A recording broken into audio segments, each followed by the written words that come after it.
Y como siempre, por funcionando por venir a una escuela marchado, hoy es un acto que competimos por tres actos más, el actor más importante es aquí. Dentro de las conmemoraciones de los 50 años de la muerte de Max Out y los 25 años de la fundación, pensamos hacer una mesa sobre el teatro. Y en esa mesa del teatro, ¿quién iba a estar? Pues de moderador, Manuel Andar, patrono de la fundación, actor científico, persona que más o menos lleva el nivel científico, aparte lleva las publicaciones, nos apoya en todas las publicaciones, nos apoya en todas las cosas que hacemos de proyectos. Esther Lázaro, que lleva muchos años luchando por el teatro de Max Out, desde la investigación y desde la interpretación. Nel Llamo, crítico, amigo, trabajando siempre en todas las cosas que le pedimos de la fundación. Alfonso Torregrosa, que va a ser el actor de mañana de la red de la historia, se ha metido en un buen monólogo, veremos.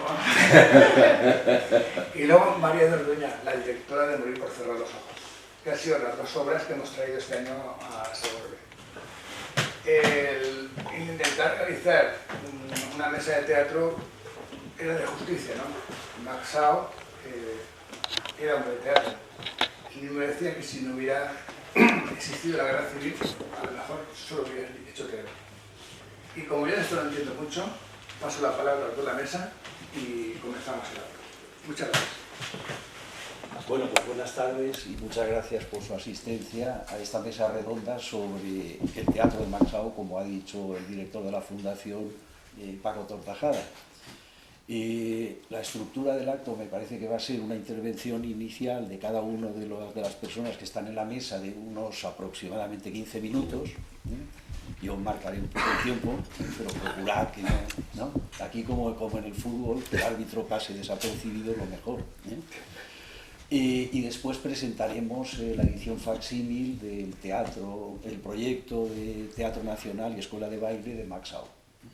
Así que, bueno, como Paco ha presentado más o menos a las personas de la mesa, pues poco voy a añadir. Yo creo que directamente, para no perder tiempo, les doy la palabra y voy a darla pues por el mismo orden, si os parece. Entonces, tiene la palabra Esther Lázaro, que es, voy a añadir algo un poquito, que es actriz y ha representado casi ya un centenar de representaciones del monólogo de algún tiempo a esta parte de Max Out, que es un monólogo impresionante. Su tesis doctoral ha sido sobre 21 obras inéditas de Max Out que ha encontrado en los archivos de México, y su tesis doctoral ha sido premio extraordinario en la Universidad Autónoma de Barcelona, así que es una persona que es también dramaturga, que ha escrito obras. Recientemente en la televisión de Cataluña, en un programa que se llama Sense Ficció, que es de documentales, han proyectado un documental suyo sobre las riadas que hubo, las inundaciones en la comarca del Vallès en el año 62. Y el origen del documental es una obra de teatro suya, representada también por ella. Así que, en fin, que es una persona que es una maxaudiana militante. Le dejo la palabra. Pues muchísimas gracias por la presentación. Gracias también a la Fundación, como siempre, por contar conmigo y por organizar estos actos para visibilizar el teatro de Max Out, porque creo que es muy necesario, porque, como decía Paco, Max Out era un hombre de teatro. De hecho, yo titulé así mi tesis, Nací para escribir teatro, porque él lo expresaba, lo escribía tal cual, ¿no? Nací para escribir teatro. Él decía, se nace sabiendo o no sabiendo escribir teatro, como se nace con los ojos verdes o marrones. O sea, para él era algo absolutamente innato el escribir teatro, pero luego las circunstancias, la guerra, le llevaron pues por otros derroteros que no fueron precisamente los escénicos, y creo que su espinita es justamente esa, ¿no? Que sus obras nunca fueron representadas o no como él hubiese querido, no se montaban, cuando las publicaba pagaban la mayoría de las veces él la publicación. Y entre las obras que conocíamos hasta ahora, añadiendo el corpus que pude pues, presentar y estudiar en mi tesis doctoral, estamos hablando de más de 80 obras dramáticas de Max Out, de manera que creo que es indiscutible que por muy buen narrador que sea, por muy buen cuentista que sea, por tener unos diarios y unas obras de no ficción excelentes y unos epistolarios fructíferos y muy interesantes, Max Aub es de ley hombre de teatro y dramaturgo, sobre todo. Entonces, bueno, estoy como muy feliz de compartir mesa con todos estos nombres, con todas estas personas a las que estimo, aprecio y quiero y admiro su trabajo, sobre todo. Y la verdad es que esta doble faceta mía entre la investigación y la práctica escénica a veces te juega a favor y a veces te juega en contra, ¿no? En contra, pues porque en la academia soy la teatrera y en el mundo del teatro soy la académica que hace teatro, entonces no estás nunca ni en un sitio ni en otro.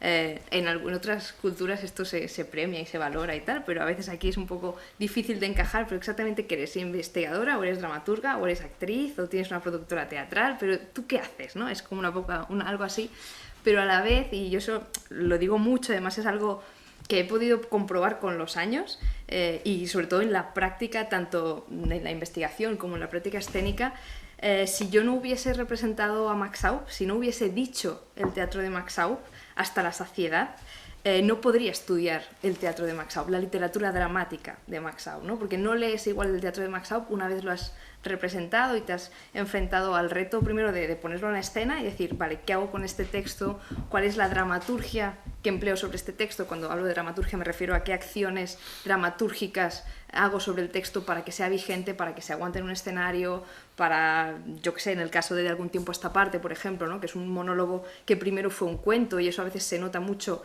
en la narración, ¿no? Pues qué pequeños cambios, qué ajustes dramaturgísticos, por usar el término, digamos, del gremio, hacemos para que sin corromper el texto, sin pervertir el espíritu, el texto maxaubiano, sea vigente y pueda llegar y no se haga pesado y tenga un sentido montarlo en el siglo XXI, ¿no?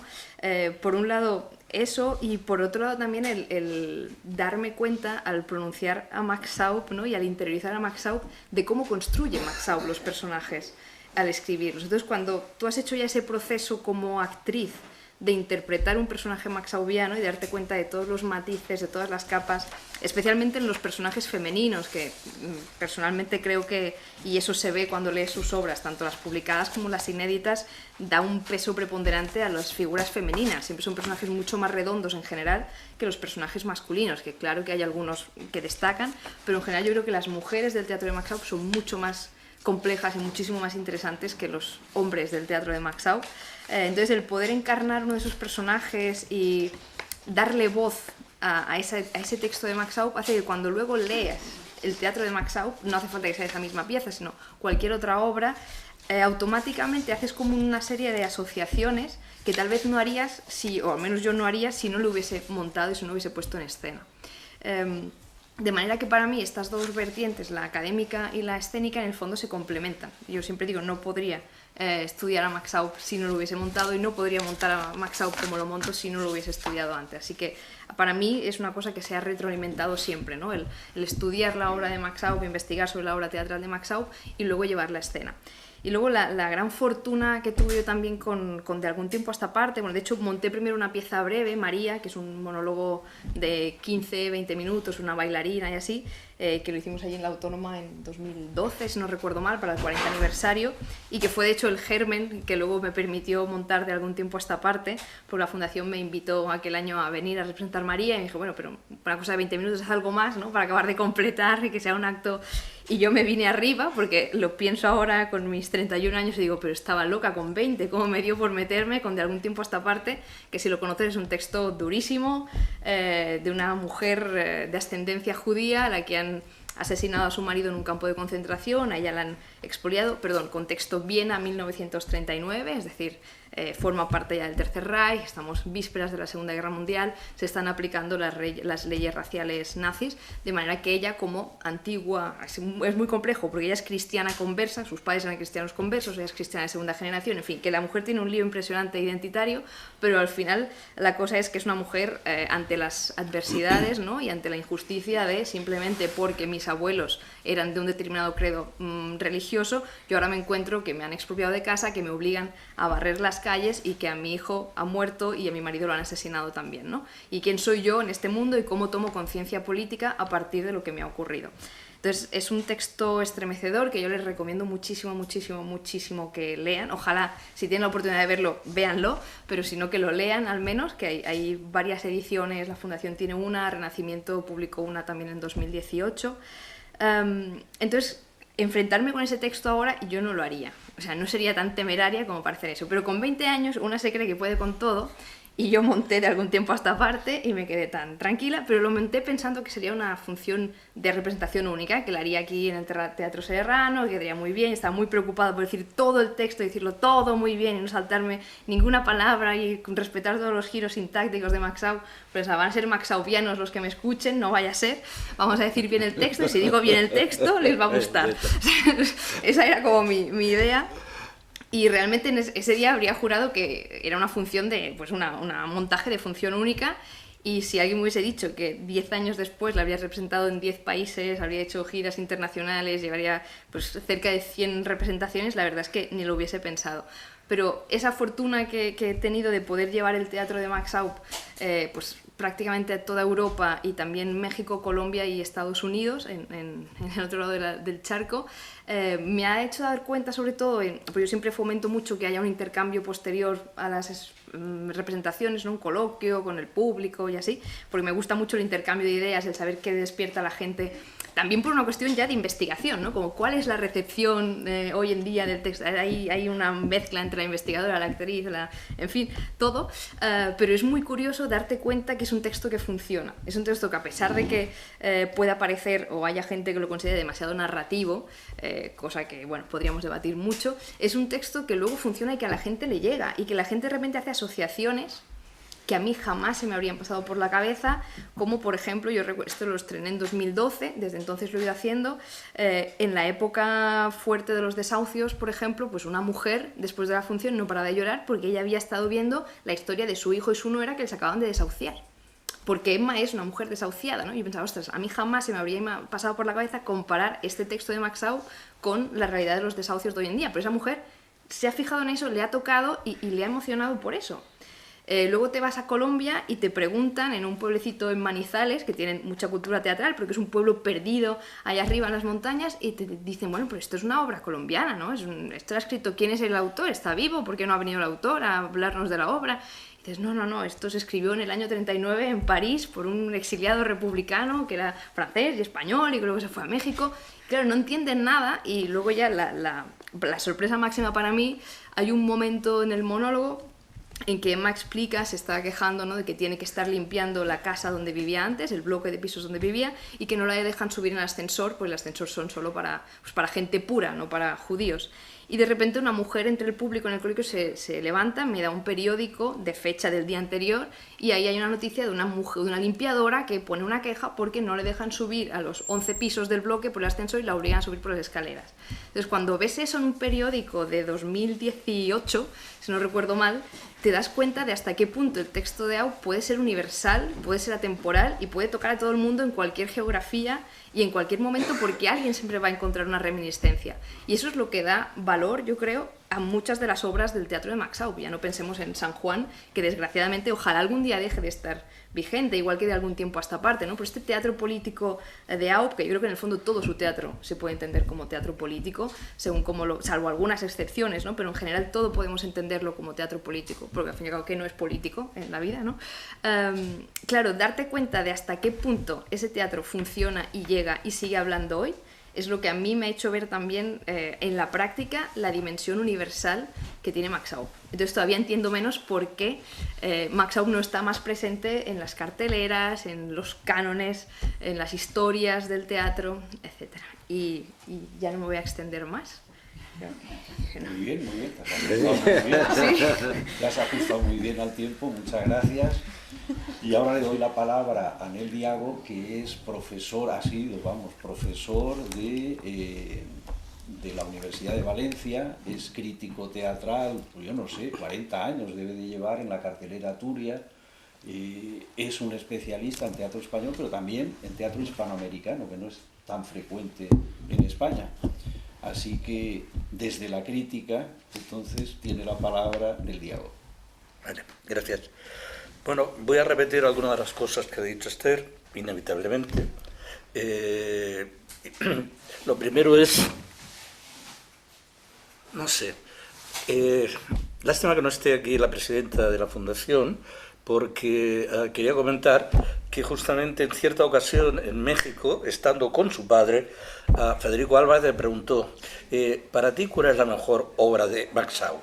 Yo, sin dudarlo, dije de algún tiempo esta parte, ¿ya? Una obra que ya había podido ver en 2 montajes en Valencia diferentes, después el de ella, quiere decir que es una obra recurrente que está siempre, y que además he podido publicar dentro de las obras completas.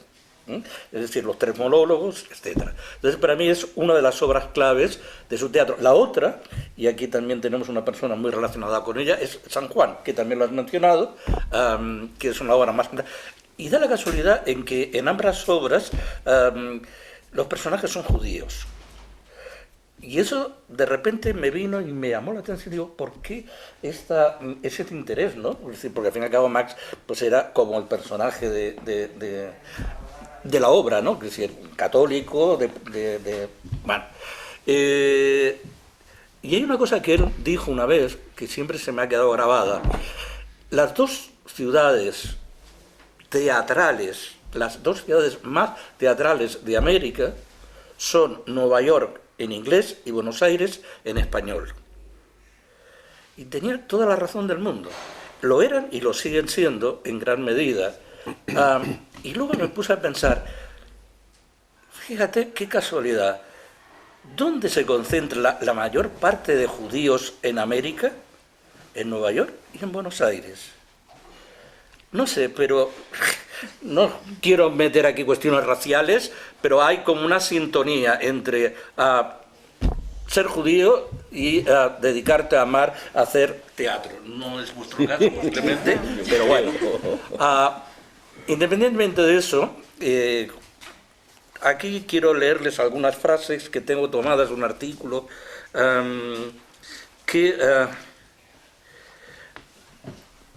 subrayando lo que decía Esther, hacia finales de su vida, creo que en el mismo año 72, la revista Primer Acto le publicó una entrevista, quizá la última, no lo sé, que concedió en vida.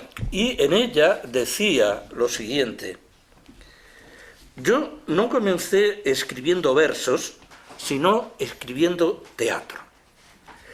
No sé por qué, pero siempre tuve mayor facilidad para decir lo que tengo que decir a través de varias personas que no por mi boca.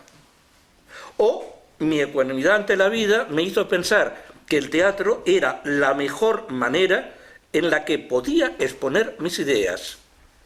No se trataba del gusto por la notoriedad teatral o por la escena, sino una manera de exponer desde distintos puntos de vista, cosa que he seguido haciendo el resto de mi vida, el parecer de mis personajes. No digo mi parecer, sino el de mis personajes. Por eso empecé escribiendo teatro y en el fondo he seguido escribiendo teatro hasta el día de hoy. En todas mis novelas y relatos, en todas mis ficciones, puede seguir descubriéndose el deseo de hacer hablar a los personajes, de que no sea yo el que hable. Enemigo de la primera persona de indicativo, como se decía, siempre ha habido un biombo entre mi idea del mundo y el público sentado en una butaca al cual me dirijo. No se trata del público de la plaza, ni tampoco el que ocupa un salón, sino el de un teatro. Es decir, toda su vida, hasta el fin de sus días, Maxau se reclamó autor teatral, hombre de teatro, más bien, porque como veremos, no solo fue escritor de teatro, sino también director teatral. Y por lo tanto, es decir, es una persona crítico teatral, es decir, una persona muy entregada y muy dedicada al teatro. Entonces, yo fui siguiendo más o menos la relación y la actividad que se hizo de su teatro, en México. Bueno, en México no, perdón, en América, en España básicamente, y tampoco, porque también hubo algún montaje en Canadá. Es decir, ¿cómo fue recibido su teatro? Porque tú dices aquí que ¿por qué no es más? Es decir, ¿y por qué no lo fue en su momento y allí? Quiero decir, Max llega exiliado, ¿cuándo es? En el 42, a México. En el 44 le están estrenando una obra con actores importantes, con un teatro importante, quiero decir, La vida conyugal. Distinto Amanecer, luego le hacen eso en película, y dices, estaba ya encaminado para que todo lo que había empezado en España lo pudiera culminar en México, y sin embargo no pasó. No pasó de ahí, quiero decir, él siguió metido en el mundo del teatro, hizo críticas, dirigió obras de teatro en la radio de la UNAM hizo mucho teatro, incluso varias obras suyas, hizo también mucho teatro, pero fijaos, teatro de aficionados. Por aquí tengo un programita de una de las obras que hizo, y era un grupito que él mismo se había formado, que se llamaba El Bú, como el búho de aquí, de Valencia, ¿verdad? Pero él sin llegar a más que la mitad, el Bú. Oye, pero ahí salían sus propias hijas. ¿Ya? Eran las protagonistas las que actuaban. Estaba allí su amigo Eduardo Ugarte, también exiliado, que fue codirector con Federico García Lorca de La Barraca, pero siempre dentro de ese estricto marco de los aficionados, para actuar frente a grupos de amigos, de exiliados españoles en México. Es decir, nunca tuvo un recorrido más allá. Solo una vez llegó a estrenar una obra de Carlos Solórzano, que creo que también salía una de las hijas en la obra, pero ya con más enjundia, con más profesión por medio, y sostenido por la UNAM, por la Universidad Nacional Autónoma de México, ¿verdad? Pero casi como fue el único, y ni siquiera era una obra suya. Es decir, no tuvo interés, no tuvo suerte. Dicen algunos, que lo que pasaba es que Max escribía mucho sobre España y sobre la guerra, y daba la matraca con todo eso siempre, y por lo tanto pues que como que a los mexicanos eso no les interesaba. No es cierto, quiero decir, entre otras cosas, porque si uno se pone a revisar el corpus dramatúrgico de Max, ha escrito sobre montones de cosas, entre otras, por ejemplo, pues de las circunstancias en Francia, ¿no?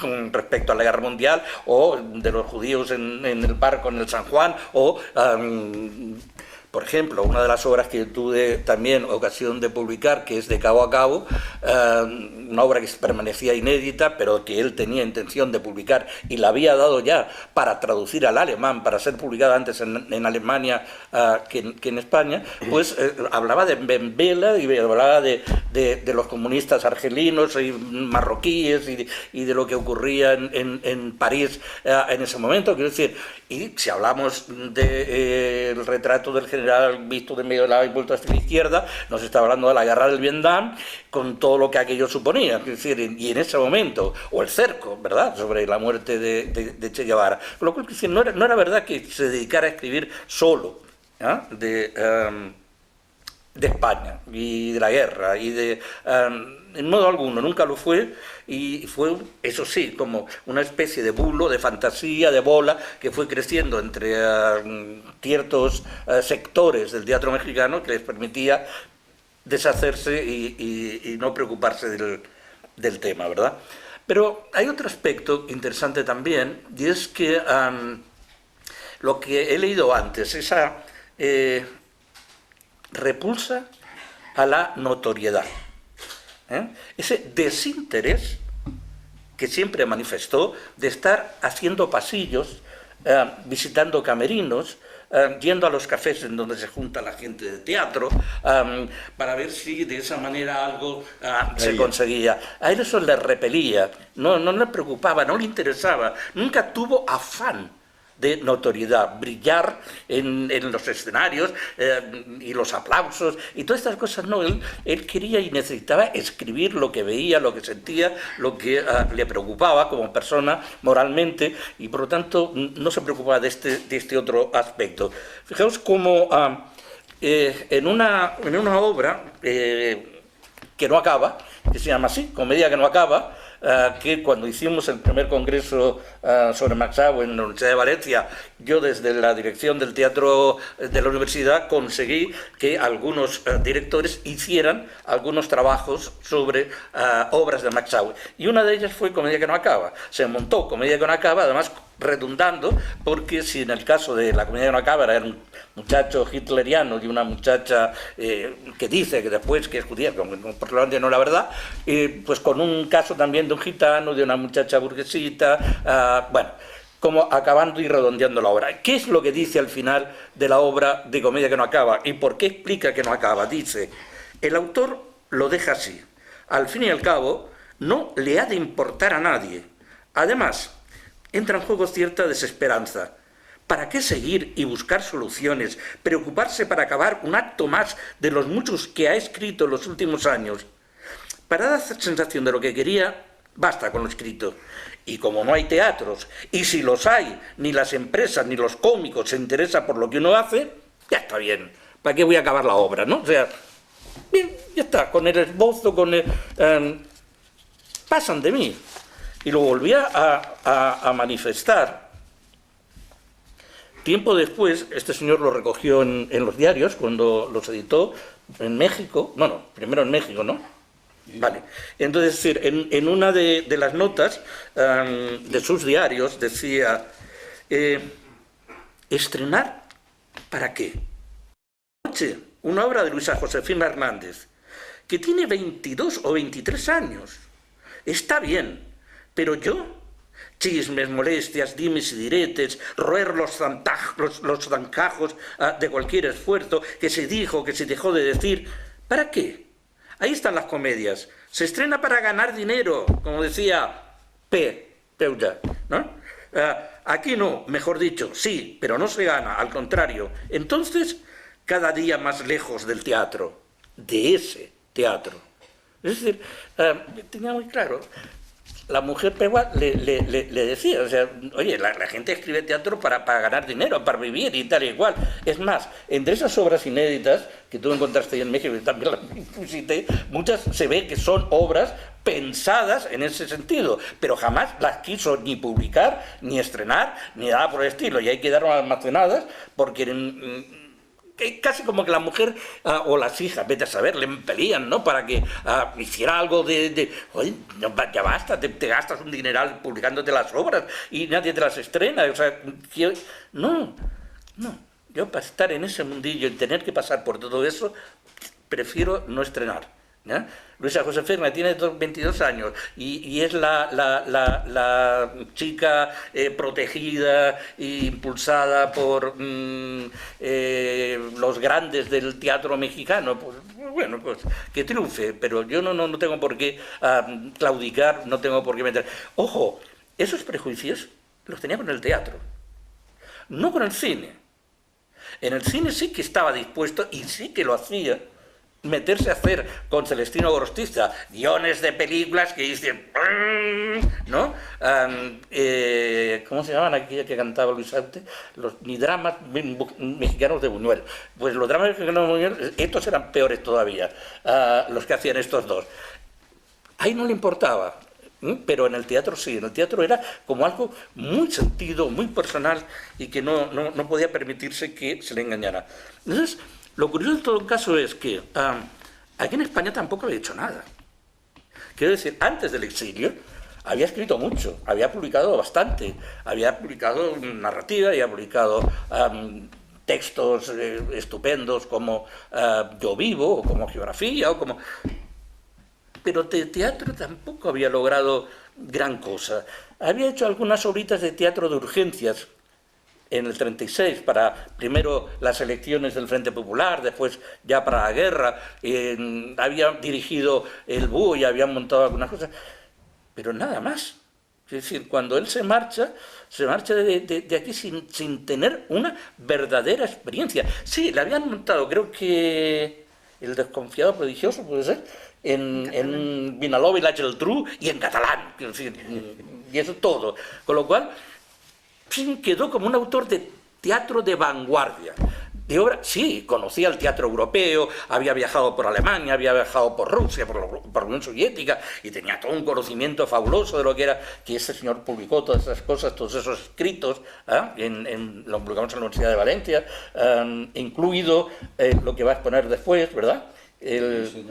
Entonces, bueno, pues, sin embargo, estando en México, en el exilio, de repente, ni se sabe cómo ni por qué, desde la Universidad de Puerto Rico, en el campus de Río Piedras, donde está la escuela de teatro, le piden sus textos primeros. Esos textos que él, pues, no llegó a disfrutar y a estrenar, ni, como tampoco algunos de los de García Lorca más... bien. Y se los montan. Le montan todos esos textos. Y él se queda absolutamente perplejo. ¿Por qué me montan esto de hace 30 años? Con todo lo que yo he escrito. Y se pregunta a sí mismo, dice, ¿es posible que yo, muy joven, haya sido un escritor más interesante que el que soy?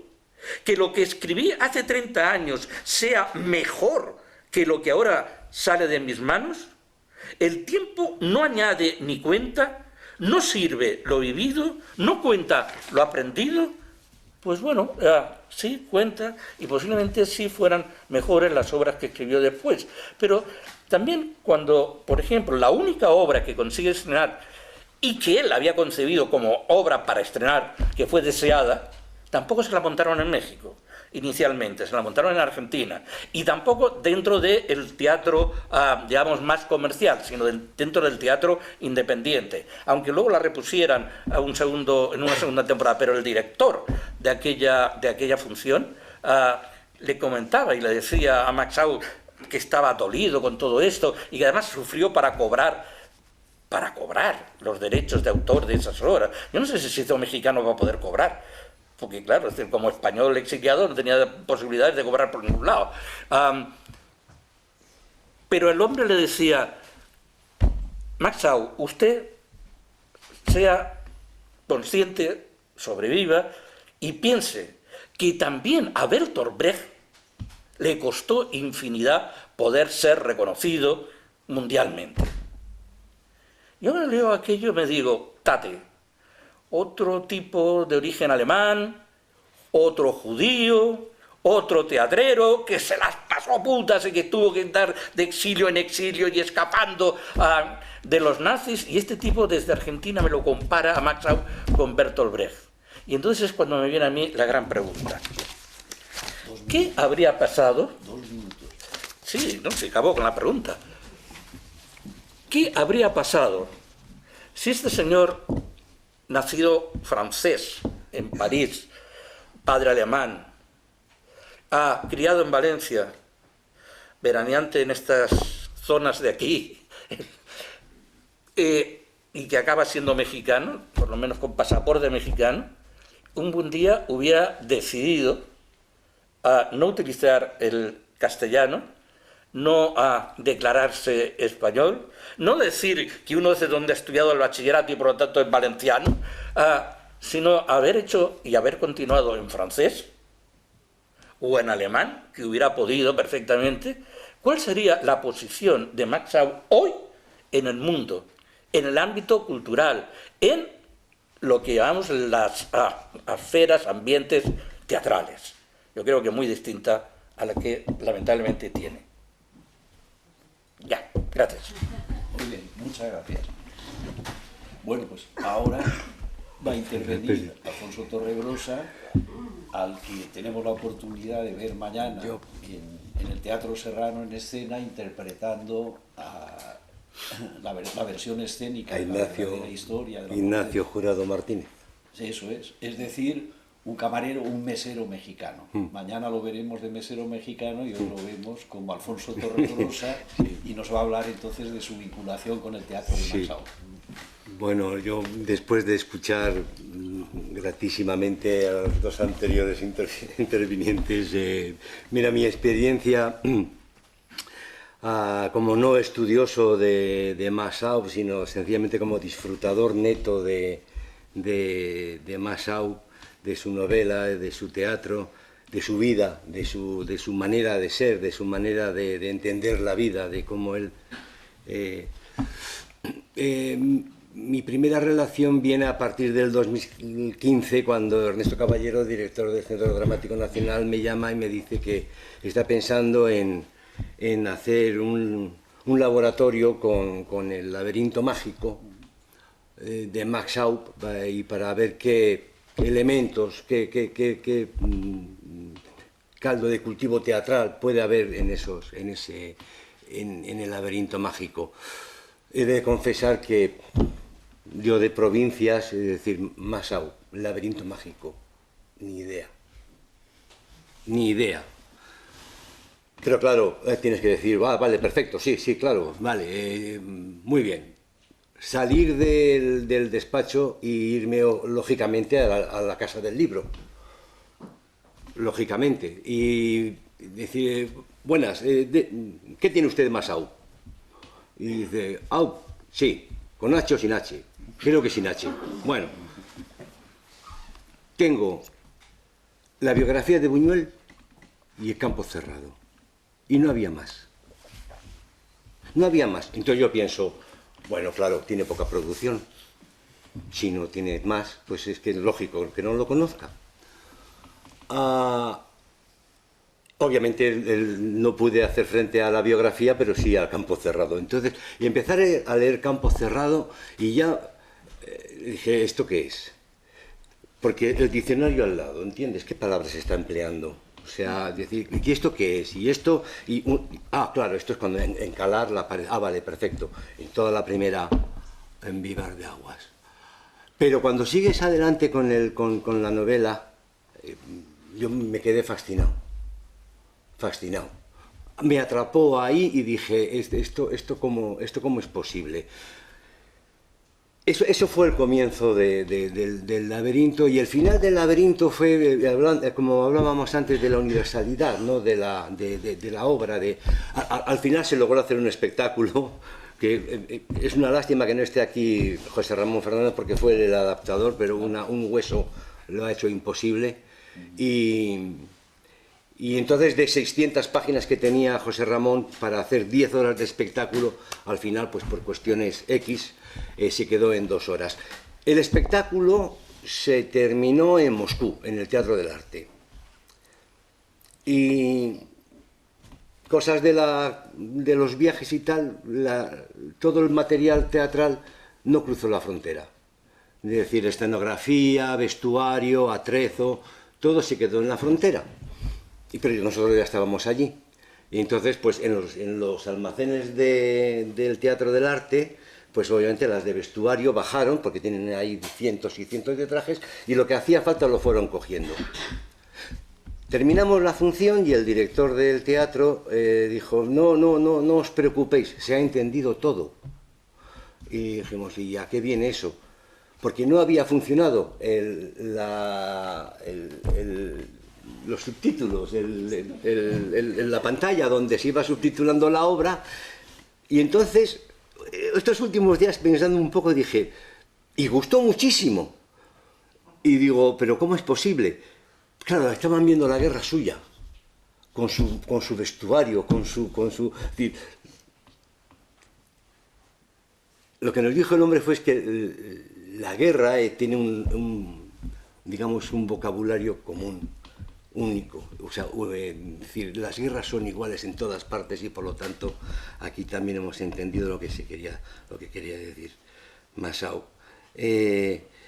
Obviamente, trabajar con personajes de Max Aub es el mejor regalo que te pueden hacer en este oficio. A mí, afortunadamente, me tocó 2 personajes, Jacinto Bonifaz, el peluquero, y don José Rivadavia. Y a mí una de las cosas que más viendo la calidad humana de este hombre, yo no podía creer que en la asamblea de los peluqueros Max Aub da a 100 y pico personajes característica, uno detrás de otro. Y decía, fulano de tal, está un poco gordo, pero tiene buen carácter. 3 páginas de la obra dando personalidad, dando carácter a uno detrás de otro de los personajes que estaban en la asamblea de los peluqueros para bajar a la casa de campo. A partir de entonces, lo que cae en mis manos, lo que encuentro en las librerías, lo cojo porque me parece uno de los personajes fundamentales en este país. Y otra de las preguntas que yo me hacía es ¿cómo es posible que esto no esté en los institutos? ¿Cómo es posible que nuestra propia historia contada así, con esa brillantez y con esa equidad, en el sentido de que falta de dogmatismo a la hora de defender tus propias ideas, tu propio bando? No, él ante todo yo creo que es un hombre que pone por encima de las ideas al hombre, pone por encima de las ideas la amistad, pone por encima de las ideas el estar con el otro, el entender al otro.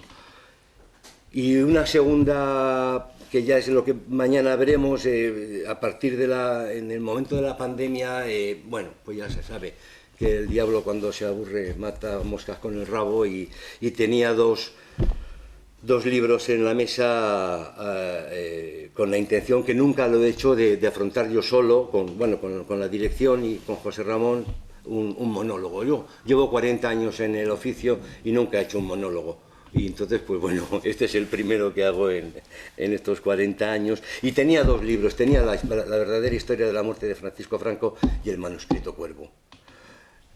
Y siempre una de las preguntas que me hago yo es decir, ¿esto hoy qué dice? ¿No? A la hora de decir, o un personaje, o una obra, o como en este caso, una decisión que yo... ¿Qué preguntas plantea al ciudadano de hoy esta historia? ¿No? ¿Somos así? ¿Somos incapaces de ser de otra manera? ¿Por qué no hay un relato sólido de lo que ocurrió, nos pese a lo que nos pese, de lo que fracasó, de los errores,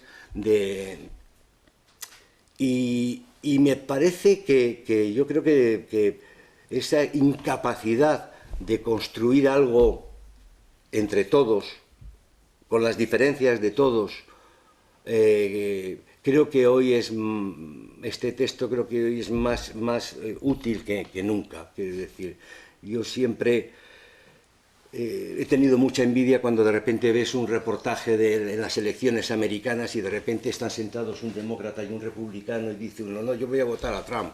Y el otro está, sí, me parece muy bien, perfecto, sí, y yo voy a votar a los demócratas. Y no hay, como tenemos aquí, esa especie de lucha caimita que dices, de ir a degüello al otro, al diferente, al que no piensa como tú. Y entonces creo que hoy en día, y por las experiencias que tengo yo, primero creo que descubren a un autor que mucha gente, y gente que no es como yo, que no tiene así como muchos estudios y estas cosas, ¿no? Que es bastante tal, gente que no lo conoce, que desconoce la vida, la obra de Massaou, y eso me parece completamente injusto y además una gran pérdida para este país, que no esté a flor de piel en la gente, en el ciudadano, que no esté más presente sus textos, su teatro, su poesía, su narrativa. Y entonces, pues, hasta aquí hemos llegado de la mano de un hombre que me parece fascinante, que abre unos mundos espectaculares, porque constantemente los personajes están trabajando con dos fuerzas, como constantemente, una fuerza que le viene de fuera y una fuerza que le viene de dentro. O sea, son siempre personajes que están enfrentándose a sus decisiones, a su manera de pensar, a su manera de ser, ¿no? Entonces, me parece que hacen falta más textos, más obras, más historias de Maxau en nuestro día a día. Creo que seríamos mejores personas, creo que seríamos mejores ciudadanos y creo que seríamos mejores seres. Sí, me parece que es... Y nada más, por mi parte también agradecer a Paco y a la Fundación la posibilidad de poder mañana representar este espectáculo aquí en Segorbe y muchísimas gracias, que seguiremos trabajando con Maxau porque trabajar a su lado es fantástico y creo que tiene muchísimas cosas que decir todavía en este país a sus gentes, tiene muchas cosas que decir. Sí. Cedo mi tiempo al que tenga cosas que decir. Muchas gracias, Alfonso Torregrosa, y ahora tiene la palabra María Dolmina, que tiene el gran mérito de haber hecho un estreno mundial. Un estreno mundial de Morir por cerrar los ojos, que es una obra, en fin, irrepresentable en el sentido de que, como en San Juan de Maxau, en la tragedia, la nómina de actores y actrices, pues son 40, tú sabrás, o más. Sí. Más 83. 83, ¿no? Más, bueno, sí. pues eso. Quiero decir que es impensable que, excepto en puestas en escena, en estrenos del Centro Dramático Nacional, como es el caso que ha contado Alfonso Torregrosa del Laberinto Mágico, ese tipo de montajes solo lo puede producir un Centro Dramático Nacional, no una compañía como, por ejemplo, No, la que sí, dirige. estoy de acuerdo. Entonces quiero decir que los que vimos aquí en Segorbe Morir por cerrar los ojos, vimos que hay un trabajo de dramaturgia, una versión escénica que reduce los personajes a, creo que eran 10 o... No, Bueno, sí, a 10 actores. 10 actores que van Sí. interpretando los distintos personajes. Bueno, pues todo eso ha sido el trabajo de María de Orduña como directora de Sí. una obra que hasta que ella la estrenaste en México, creo, ¿no? Sí, la estrenamos a finales del 2019 en una función institucional que hicimos dentro del marco de celebraciones del 80 aniversario del exilio republicano y luego ya aquello se quedó paralizado con la pandemia. Claro. Y bueno, y hemos estrenado por primera vez en un teatro aquí en España, en el Teatro Serrano, aquí en Segorbe, y hemos hecho 4 presentaciones en Madrid, en la Casa de México, para darla a conocer y bueno, y esperar que tenga muchísimo más recorrido, y no solo con nosotros, sino con todo el mundo que quiera representar Morir por cerrar los ojos o cualquier obra de Maxau, ¿no? Pues yo lo primero, dar las gracias, me encanta estar aquí otra vez en Segorbe, y a ver, me entra un ataque de tos. Y me siento un poco abrumada con esta mesa. Y después de las ponencias más, ¿no? Exposiciones. Bueno, yo no sé que comparto absolutamente todo lo que han dicho todos mis compañeros, creo que de esta mesa. Y bueno, voy a contar un poco sobre, no sé mucho que, no voy a aportar mucho, pero un poco mi experiencia, cómo fue este montaje. Yo creo, Esther, que osadas, sí, ¿no? Tú dices que con 20 años, yo sí lo pienso ahora, digo, ¿cómo te metiste? ¿Quién te mandó uno? ¿Quién me mandó a mí meterme ahí, ¿no? Me preguntan mucho por qué esta obra y no otra obra de Maxau. Pues yo también me lo pregunto, porque si hubiera tenido que elegir racionalmente, podría haber hecho cualquier otra, y a lo mejor las que puedan venir detrás, ¿no? Porque ¿por qué no hacer el San Juan? O yo qué sé, ¿no? Hacer No, por ejemplo. Yo en principio buscaba hacer un poco un monólogo, una pieza corta, algo que no tuviera muchos actores, que no tuviera mucha producción, que fuera yo sola casi yendo de un sitio a otro. Yo soy actriz, es la primera vez que realmente además me pongo a dirigir. Yo quería actuar en realidad, ¿no? Pero bueno, ya era demasiado. Y bueno, siempre tuve esto de dirigir, había dirigido cosas chiquitas, pero nunca algo así. Y bueno, cuando yo leo Morir por cerrar los ojos, que estaba yo en México, tenía ya relación con el mundo del exilio allí, a través del Ateneo Español. Había estado en una comida de 14 de abril. Quizás también todo esto hace, ¿no?, que me fuera dirigiendo más hacia la figura de Maxau. Y tenía ganas de montar algo de Maxau. Y yo no conocía la obra Morir por cerrar los ojos, conocía otras.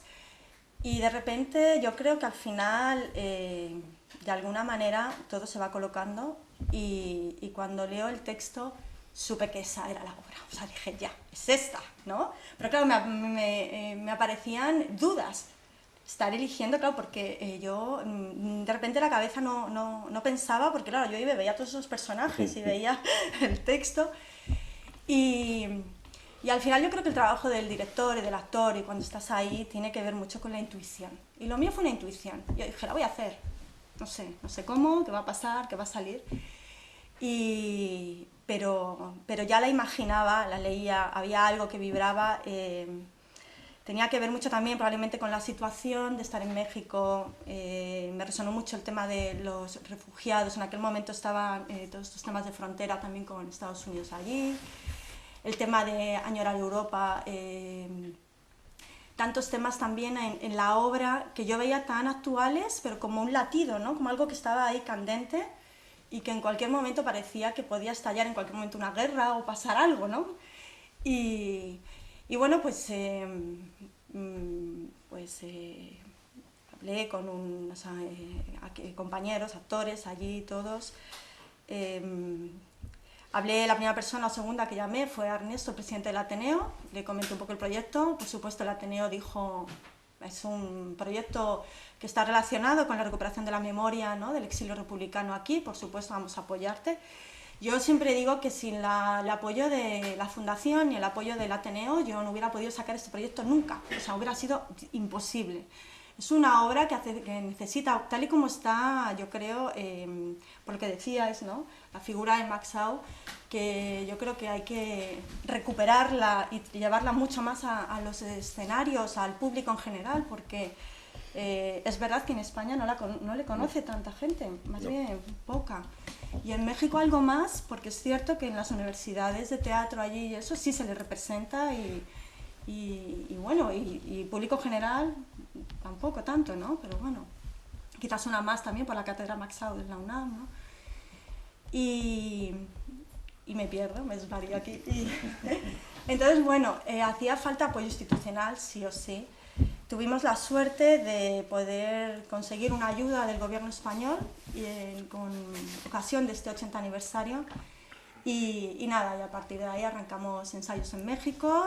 No sabíamos cuál iba a ser el teatro, no sabíamos las condiciones.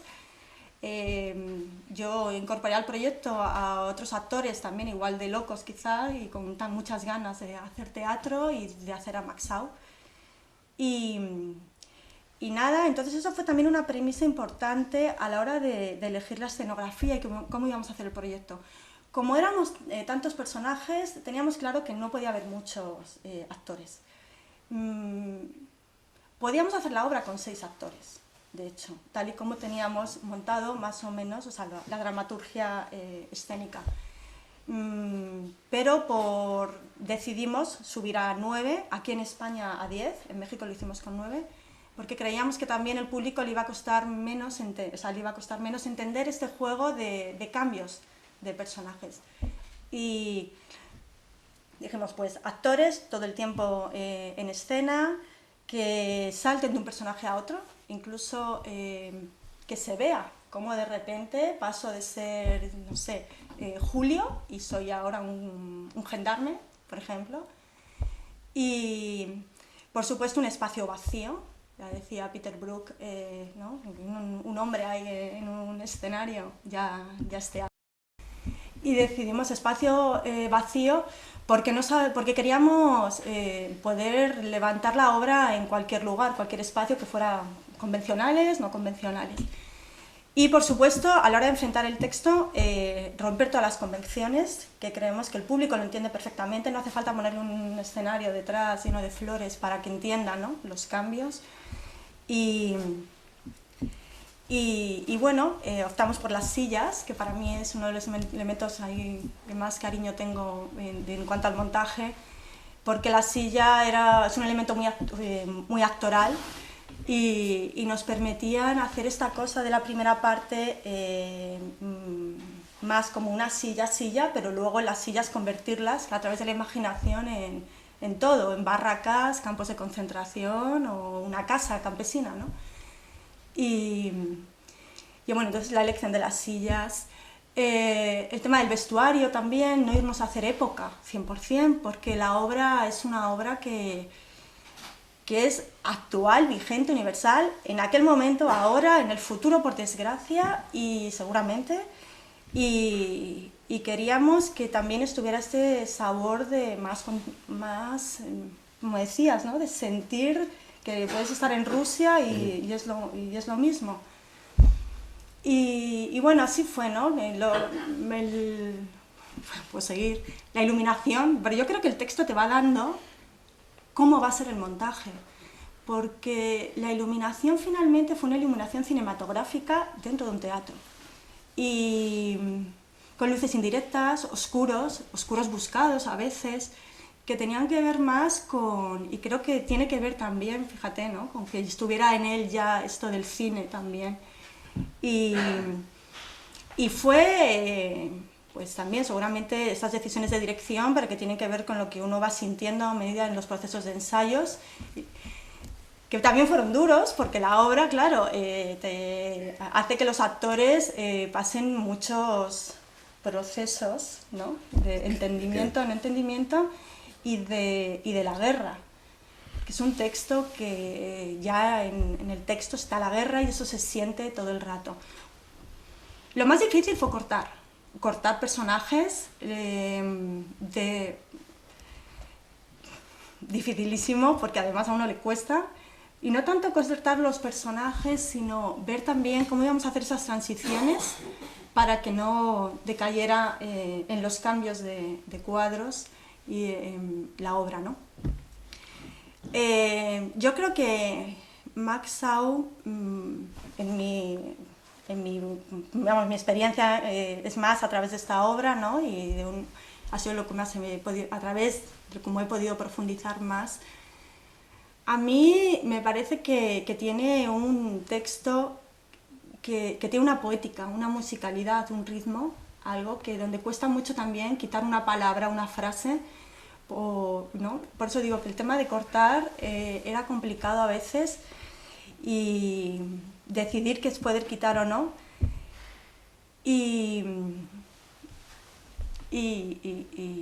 pero va funcionando, ¿no?, en ese proceso de ensayos. Yo quería decir que a mí con Maxau me pasó en este proceso algo que me pasa mucho. Voy a hablar de Shakespeare y Chekhov, pero porque son autores que son mucho más conocidos, ¿no?, para el público en general. Hay autores que cuando vas a ponerte a montar una obra, confías en el autor y confías en el texto. Igual no entiendes por qué ha puesto de repente, por qué ha dicho que son las 5 de la tarde y es de noche, o por qué ha puesto un farol de repente en un lugar concreto, o por qué quiere que el actor entre por un lado y no por otro. Y de repente te das cuenta que es que si haces eso o dices eso que el autor está poniendo y puedes confiar, se te abre de repente todo un abanico de matices y o descubres algo en la obra que no eres capaz de ver en el proceso de lectura. Bueno, por lo menos en mi experiencia. Y yo me pregunto que teniendo un autor así como Maxau, no voy a decir España, en el mundo, ¿no?, porque como ayer, ¿no?, en Historias de Veracruz, ¿no?, que hablaban de la transculturalidad de Maxau, en el sentido de que él lo incluye todo en su obra, no excluye, lo incluye absolutamente todo, y por eso es una obra en general, ¿no?, que va más allá de las ideologías, que eso es otro tema, por ejemplo, ¿no?, que hemos tenido nosotros en la experiencia durante el montaje. Nos hemos dado cuenta que la recepción de la obra está por encima de de todo, de las edades, de los colores. O sea, a la gente le gusta y al público le gusta y no se ven estos matices que a veces, ¿no?, se quieren poner siempre en Max Out de repente, no, es que es de izquierdas, no. Así que yo me pregunto, igual que os preguntabais vosotros, ¿por qué no más teatro de Max Out? ¿Qué podemos hacer para llevarlo más todavía al público? Porque veo que, claro, que es verdad que los montajes al final pues son un poco porque uno se lanza y está enamorado y... Es porque yo también creo que es que el mensaje es tan potente que no interesa. Es así, la mirada que tiene es tan potente, es tan limpia que dices, no, necesitamos dogmas, necesitamos que la gente vaya, necesitamos claridades, necesitamos certezas, y este hombre de repente te abre un escaparate de historias, de conflictos, de preguntas, que claro, es decir, ¿a quién le interesa que de repente el laberinto mágico esté en las bibliotecas de los institutos? Esa es una pregunta. Pero sí, a mí me encacora, me indigna, es verdad. Y luego estamos ahí, no, voy a hacer una de espadachines, hay que hago una de los... Cuando tenemos aquí yo no conozco ni el 2%, pero por lo que estoy viendo, dices, es una producción increíble. Increíble. Yo me pregunto, ¿y este hombre cómo pudo aguantar? Y quizá lo que decías tú, de esa falta de interés en brillar y tal, sino el intelectual como herramienta útil. No como gran estrella, que es lo que se lleva últimamente, ¿no? Sí. Perdona que te he cortado. No, y bueno, tampoco me voy a extender, no sé cómo voy de tiempo. Nada, pese a todas las dificultades que entraña un montaje, que todas lo tienen, la verdad es que ha sido un placer y un regalo levantar esta obra. Yo... un regalo también, pues, ¿no? Cuando me dices lo del estreno mundial, pues claro, se me pone así como los pelos. Pero es que es verdad, es verdad. Lo que es. Es verdad. Pero yo creo que era un deber, era un deber moral ya, ¿no? Creo que estrenarla con el autor, con el público, con nosotros, y para mí desde luego, y para todo el equipo que ha estado acompañando todo y que seguirá acompañando todo este proceso, todo el equipo artístico, los actores, toda la gente que ha ayudado, de familias y de tal también, porque al final, bueno, pues uno va consiguiendo financiaciones, pero no siempre tiene la financiación suficiente, y entonces al final pues involucras a mucha gente, queriendo o no. Pero ha sido un regalazo. Seguimos disfrutando mucho de los ensayos, seguimos ensayando, porque aquí nosotros no nos quedamos ahí conformes. Y bueno, yo creo que hay que animarse y no amedrentarse por las dificultades y seguir adelante. Así que eso. Muchas gracias. Pues muchas gracias a María. Yo creo que vale la pena, ¿no?, abrir la posibilidad de que si hay alguna pregunta entre el público, pues se haga pregunta breve y respuesta breve.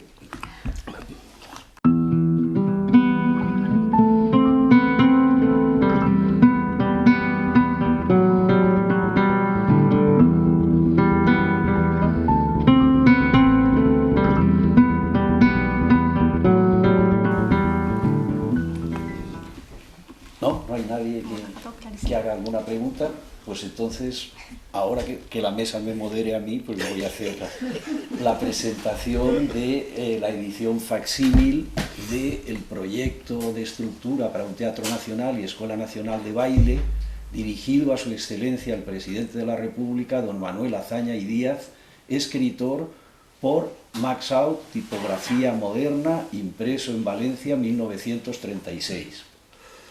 Esta es la portada de ese proyecto de Teatro Nacional y Nel Diago ha hecho mención a, bueno, como somos maxaudianos ya del siglo pasado, ¿no? Has hecho mención al primer congreso internacional que se organizó en la Universidad de Valencia en el año 93. Entonces, Nel Diago era el director del aula de teatro, ¿no?, de la universidad, y yo había recogido, como ha dicho él, los escritos de teatro de Max Out del año 28 al 38. Y entonces, pues, él me lo publicó, incluso me lo prologaste, ¿no?, en él.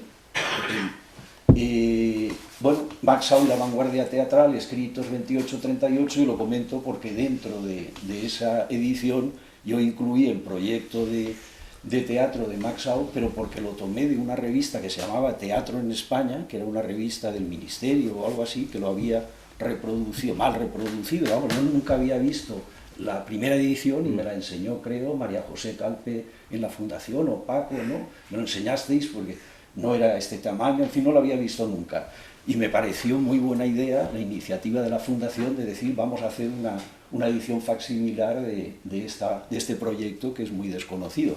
Bueno, entonces, pues yo he hecho un prólogo y me parece un acierto de la Fundación que el prólogo esté exento, es decir, que salgan separados, porque lo interesante es la reedición facsímil del proyecto, que además es un proyecto muy cuidado, porque sabemos que Max Out desde el principio tenía mucho interés por la tipografía, eligió la mejor imprenta de Valencia, la imprenta Tipografía Moderna, en la calle Avellanas, número 9, que fue la imprenta, yo creo, más importante de España durante la guerra. Valencia fue capital de la República, y ahí salieron pues muchos libros importantes, y el último, el de Miguel Hernández, El hombre acecha. El hombre acecha, la edición del hombre, que fue gracias a que se salvó por el año 39 por un ejemplar, y luego al cabo de muchos años se pudo reeditar. Quiero decir que la tipografía moderna era la mejor tipografía de Valencia, y no por casualidad entonces Max Out la eligió para este proyecto. Durante los años de la República hubo varios intentos, no solo de escritores o de autores de teatro, que los hubo, sino también iniciativas en las Cortes parlamentarias que se presentaban siempre reclamando que por fin se creara en España un teatro nacional, que no había. He dicho que Max Out presenta el proyecto en el año 36 y lo fecha en Madrid el 12 de mayo del 36. Y en la tipografía moderna, en el colofón al final, dice que se imprimió en la tipografía moderna el 15 de mayo. Bueno, estamos en el mes de mayo, y lo importante es que es poco después del triunfo del Frente Popular en las elecciones democráticas del año 36. Y Max Out ve la coyuntura de decir, ahora es el momento, y más cuando Manuel Azaña y Díaz, escritor, va a ser sensible a este proyecto. Ahora tenemos la posibilidad de plantear un proyecto que se convierta en realidad, porque se suele decir eso de que la República era una utopía. No, la República, con la victoria del Frente Popular, tenía muchos proyectos en muchos sentidos, que hubo una sublevación militar fascista para romperlos, para detenerlos. Bueno, entonces este era un proyecto que se planteaba posibilista del todo. El contenido es absolutamente posibilista, no es ningún sueño ni ninguna utopía, no está pidiendo... Bueno, entonces se lo presenta a Azaña, porque Azaña, aparte de escritor, es que era también dramaturgo. Y había estrenado, cosa que es rarísima, había estrenado siendo presidente de la República, La Corona, en Barcelona en el año 31. Incluso había asistido al estreno allí. Y las críticas dicen que la gente miraba más al palco y a Azaña que casi a la representación, que por cierto a Azaña no le gustó nada la interpretación de Margarita Xirgu, y en los diarios es bastante duro con Margarita Xirgu diciendo no, mi obra me la han destrozado. Bueno, quiero decir que había una sensibilidad especial, y que Max Out, que naturalmente era muy inteligente, sabía a quién se estaba dirigiendo, y diciendo, ahora es nuestra posibilidad, ha ganado el Frente Popular, ahora podríamos pensar en serio en un proyecto que él también, posibilista y modesto, diciendo, esto es como un borrador, hay que plantear el tema y a partir de ahí que se discuta. Bueno, pues efectivamente tiene mala suerte en el sentido de que pues va a llegar el 18 de julio, y por tanto Pues gracias a Esther, que publicó en el Correo de Euclides la correspondencia con León Sánchez Cuesta, que era el librero de Maxau, donde reproduce Esther Lázaro las cartas.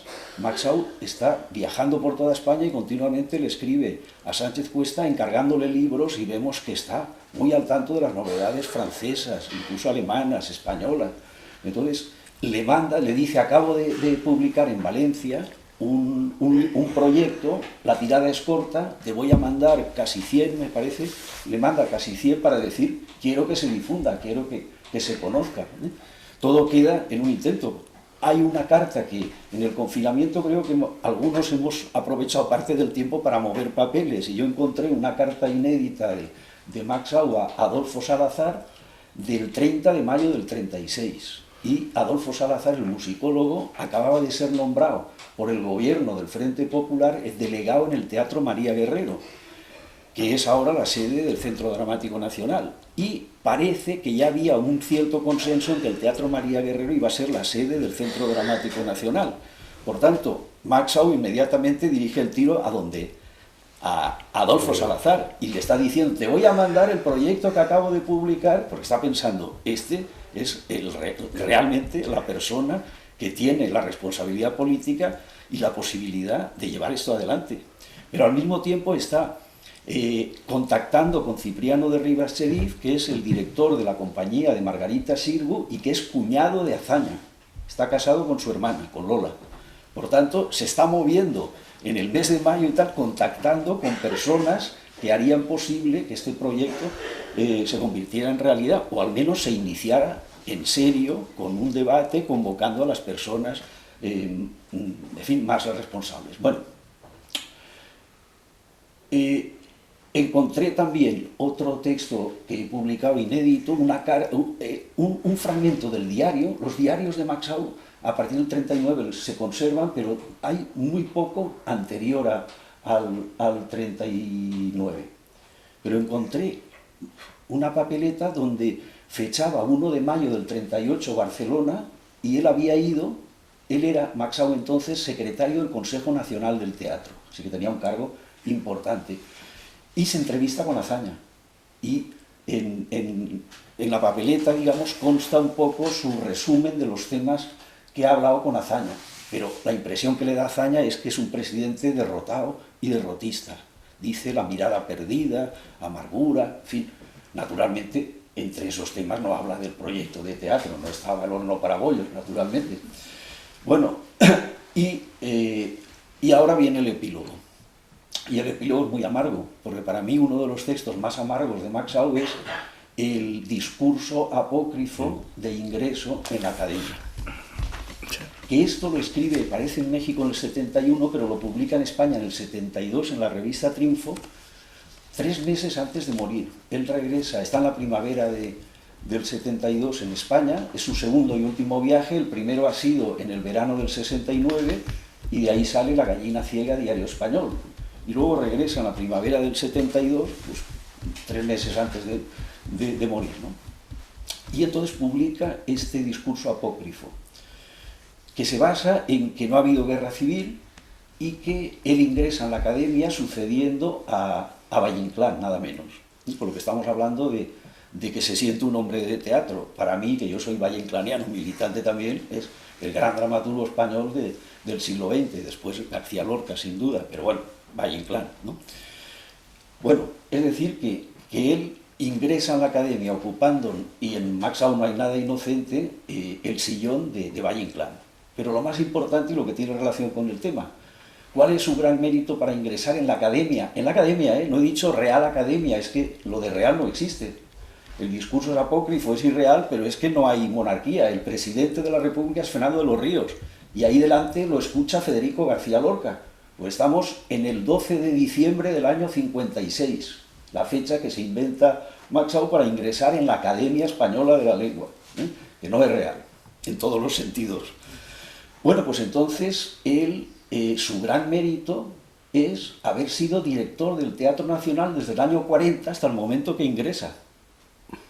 Es decir, que el proyecto, él, ya digo que es un discurso amargo para mí, totalmente, su frustración total, Él, su gran mérito como hombre de teatro ha sido nada menos que contribuir a la creación y haber dirigido el Teatro Nacional del año 40 hasta el ingreso ficticio en el año 56. Y se inventa una contestación porque la edición es preciosa como esta, es decir, él reproduce exactamente las publicaciones que hace hasta actualmente la Real Academia Española de la Lengua cuando uno ingresa, el mismo formato, todo exactamente igual, ¿no? Así que él pues se inventa su discurso de ingreso, una parte siempre tiene que ser el elogio de la persona que se ocupa el sillón, el elogio de Valle Inclán, lo va contando, y luego viene una contestación de un académico, y él elige, y tampoco es inocente, a Juan Chabás. Juan Chabás, que es amigo suyo desde los años 20 en Valencia, exiliado en Cuba, que en el año 54 ha muerto, y está hablando el 12 de diciembre del 56. Y sabemos, porque se ha editado su correspondencia entre Maxau y Juan Chabás, que Maxau mandaba sus libros a Chabás. Y en la literatura española contemporánea de Chabás, que publica en Cuba, que se subtitula 1898-1950, la publica allá en La Habana en el año 52, y ha sido manual de literatura española en Cuba durante muchísimos años. Dedica un capítulo muy extenso al teatro de Maxau. Es sorprendente, porque en las historias de la literatura española, del teatro español, de aquí apenas se le nombraba.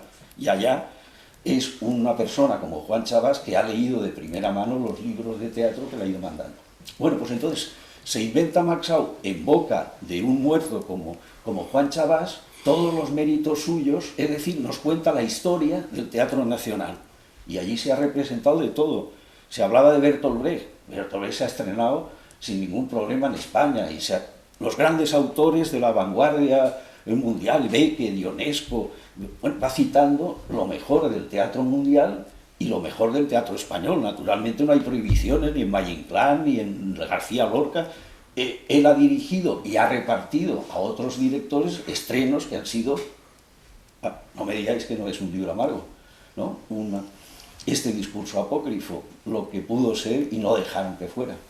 Bueno, pues esto es un poco el resumen del prólogo que tenéis, que digo que es un acierto que esté exento y que es el que acompaña a esta edición facsímil del proyecto de Maxau del año 36, que creo que una vez más, por generosidad de la Fundación, pues creo que se va a repartir un ejemplar a los supervivientes de este prólogo. Muchas gracias. No me pasa, ¿no?